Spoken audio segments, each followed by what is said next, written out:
Hello, I'm Dr. John Pelletieri, President and co-founder of the International Society for Emotional Intelligence, which is a global nonprofit organization dedicated to developing emotional intelligence through research and education. I'm pleased to join my colleagues. Paul Edwards is an EI specialist. He is the founder and co-director of the Emotional Intelligence Urban Initiative, which is a special program within our organization focusing on using EI to address urban issues. And Dr. Fritz Gillette, who is a clinical psychologist in New York City and has hosted several TV and radio programs on applying psychology to everyday life. We're pleased to bring you the third episode of Conversations in Emotional Intelligence and focusing on using EI to cope with the COVID-19 crisis. As this is our third episode, we wanted to expand our program to have a guest speaker today to give different perspectives on how we could all cope with various aspects of this crisis. So I'm very pleased to also introduce Dr. Brandi Baldwin, an organizational psychologist and highly acclaimed and awarded entrepreneur and business consultant. So welcome. Thank you. I'm excited for today's discussion. Yeah. So we've talked in the last few weeks about using emotional intelligence abilities, like recognizing emotions and managing emotions. We've talked about the mood meter, which is a way of mapping emotions to help us to better understand what exactly we're feeling. But in all this, we want to bring it and connect it to our daily lives here and how we deal with this crisis.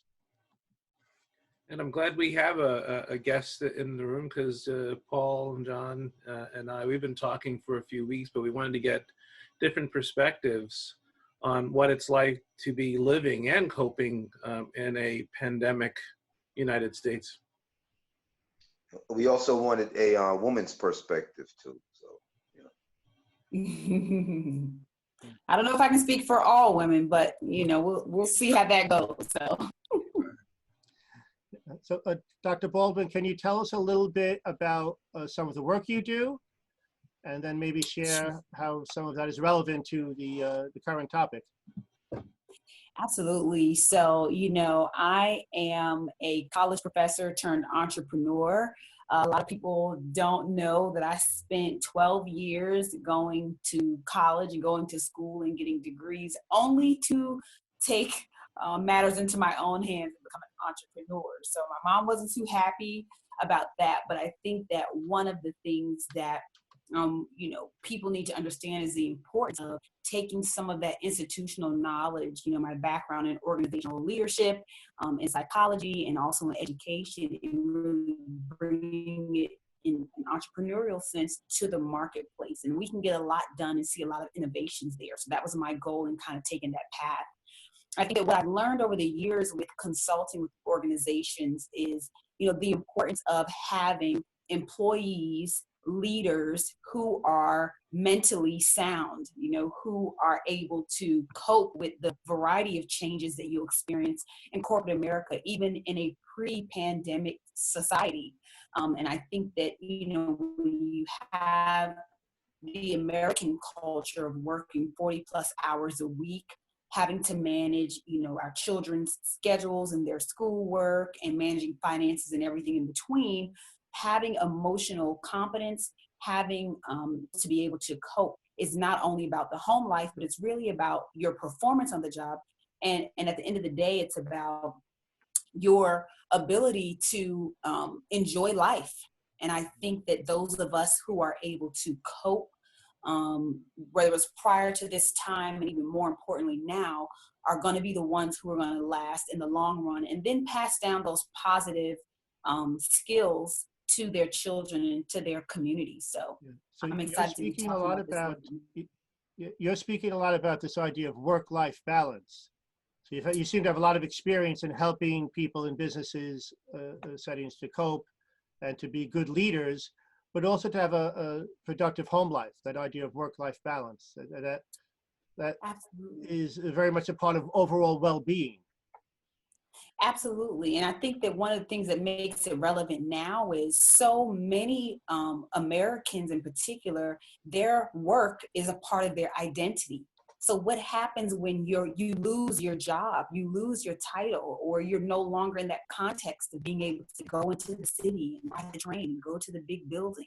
And, what does that mean about who you are? And I think a lot of people are struggling with transitioning into that mindset and not really, they're feeling a little bit like a fish out of water.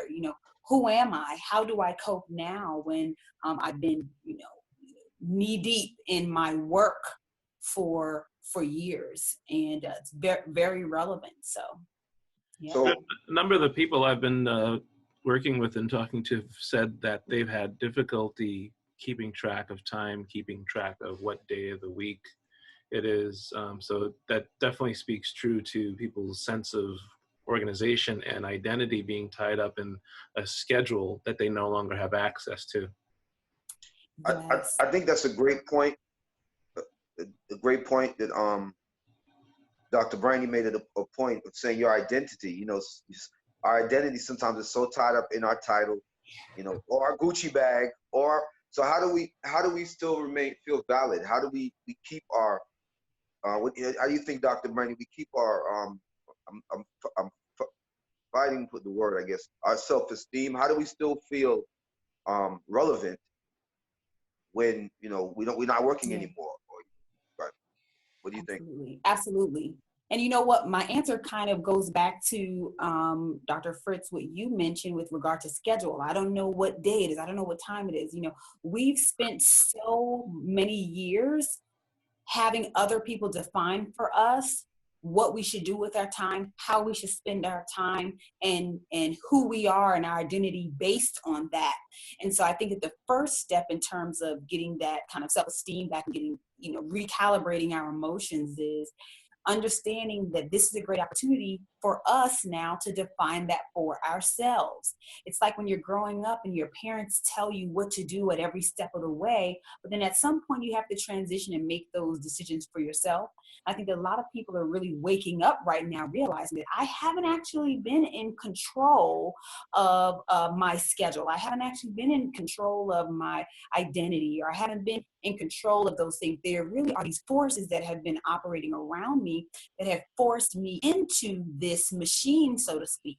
And when all of the that foundation sort of falls apart around us, a lot of people are lost. I'll give a personal example. I'm a mother of two, and the kids are home, and the school essentially was attempting to keep the same school schedule. So they had me up, they had the kids up online at 8 a.m., 8:30, 9, they were just doing this schedule. And after 2 days, it was apparent that wasn't realistic for the home environment. And so me advocating for myself, I reached out immediately to the principal and to the teachers and said, hey, I have no problem helping the children get this work done, but it's not going to happen at this timeline. We will not be able to log on every morning because I actually have work to do.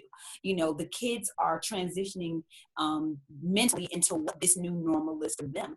And so I think that, the power comes in how people are able to advocate for themselves and really take back some of that control that they have and start to redefine. But it's uncomfortable to define and redefine some of those realities when someone else has been doing it for you, and it's just a system that we're in.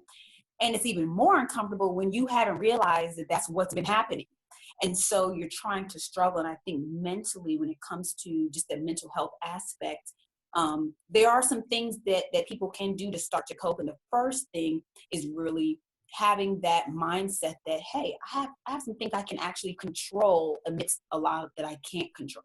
How can I do that? And maybe even you see that as an opportunity to add some balance that was missing all along.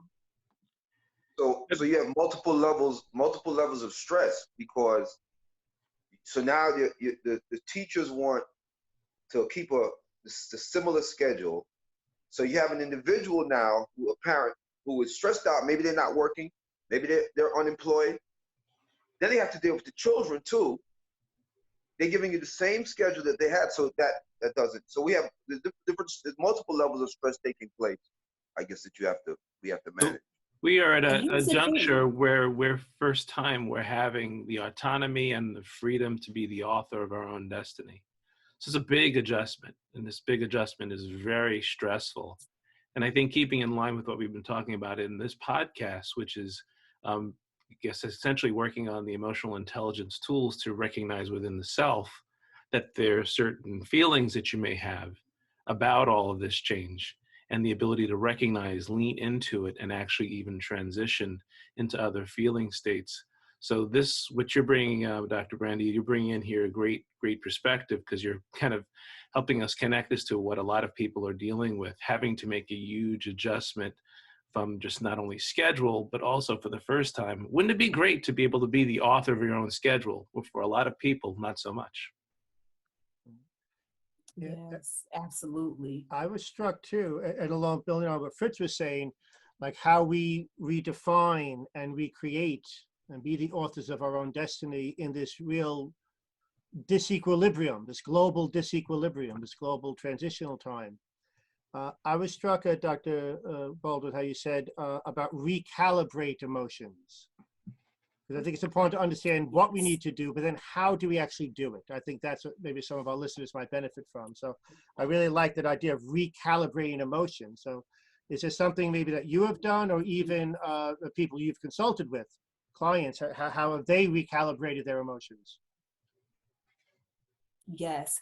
So I think that self-reflection and self-awareness it's critical when it comes to emotional intelligence, and it's very critical when it comes to recalibrating your emotions. A lot of times we're on autopilot. We just go through the motions.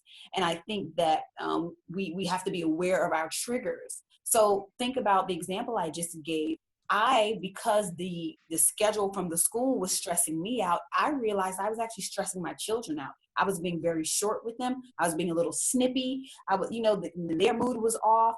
And so with those multiple levels of stress, I had to take a moment and become self-aware and say, something is off. And what is the root cause of that?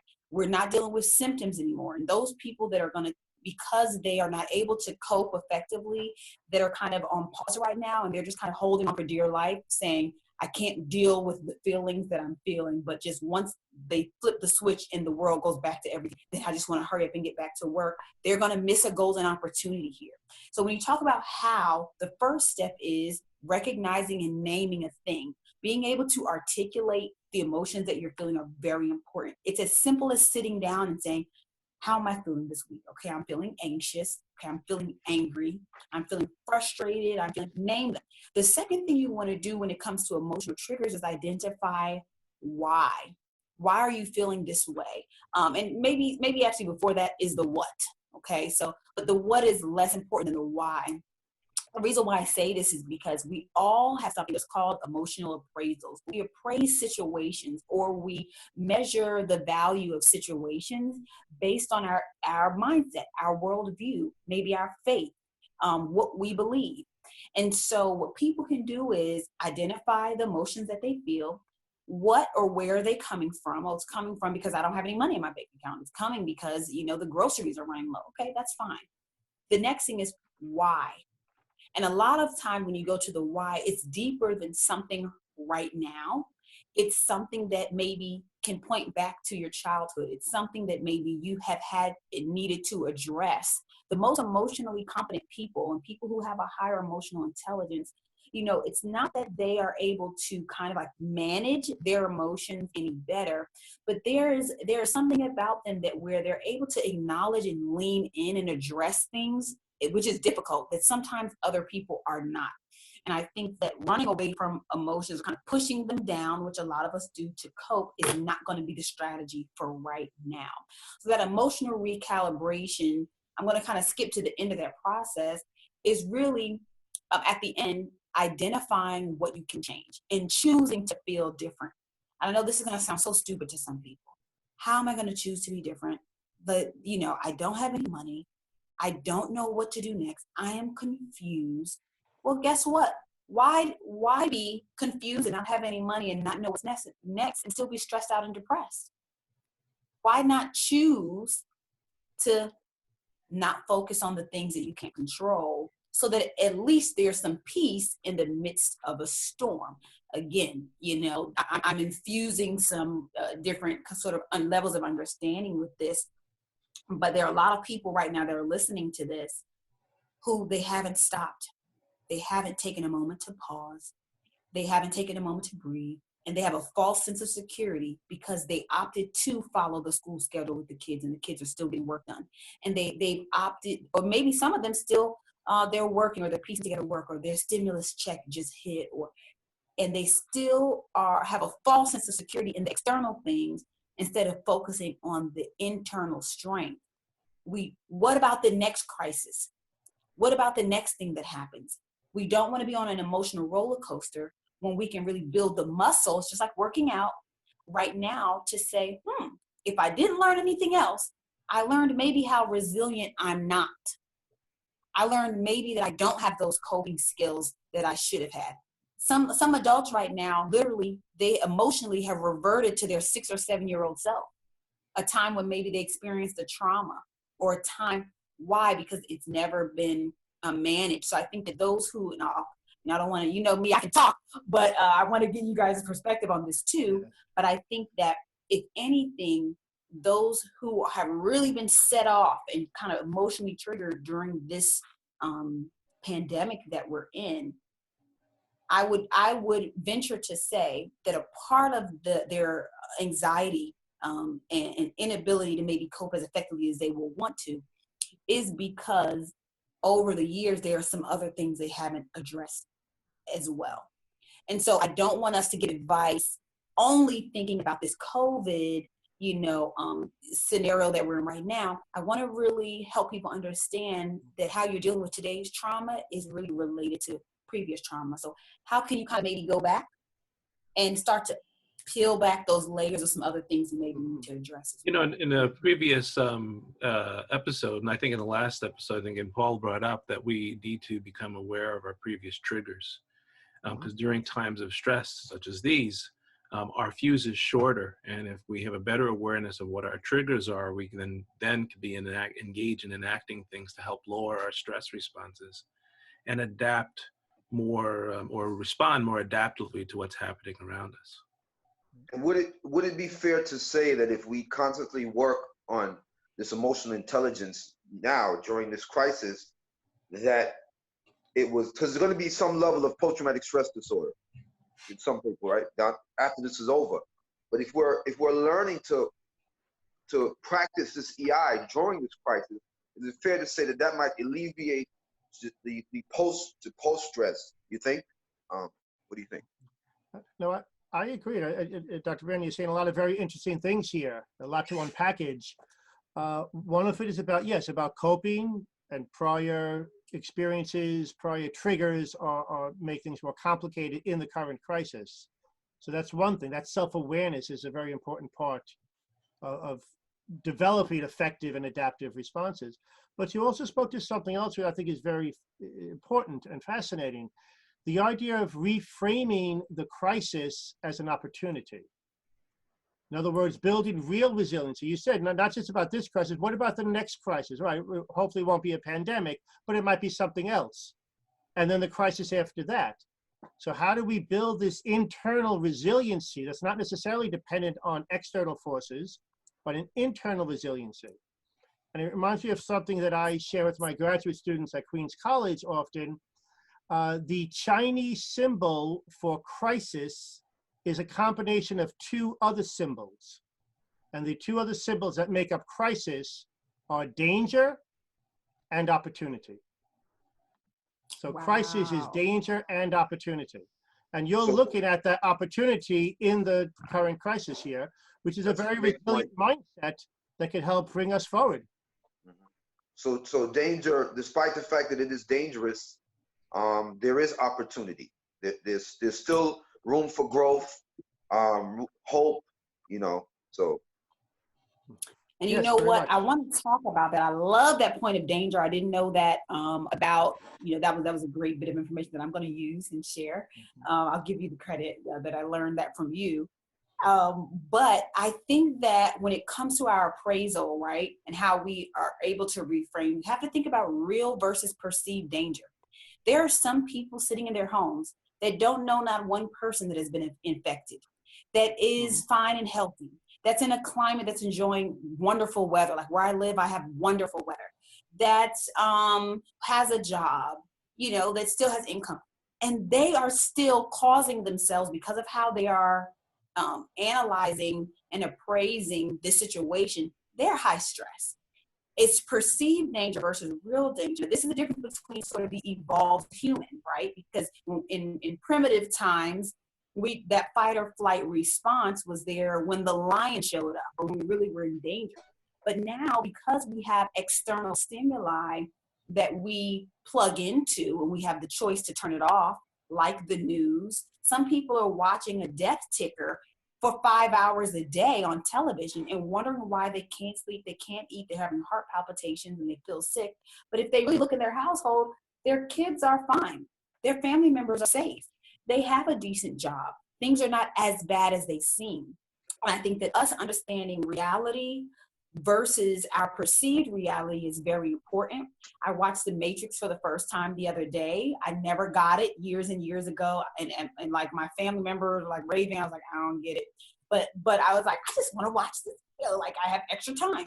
And it was eerie. It was very eerie how relevant it was, in the sense that we are moving into a technologically advanced society. And even I think about our generation Z and the alpha generation, which comes after them, like my children, very young ones right now. They don't know what's real and what's not real. When my son, who's 5 years old, looks at the television and we watch YouTube, you know, and then I told him one time, like, Spider-Man is not real. I was so adamant, you know, what's called Santa Claus, not real. So then he applied that same schema to everything else. He saw me on YouTube.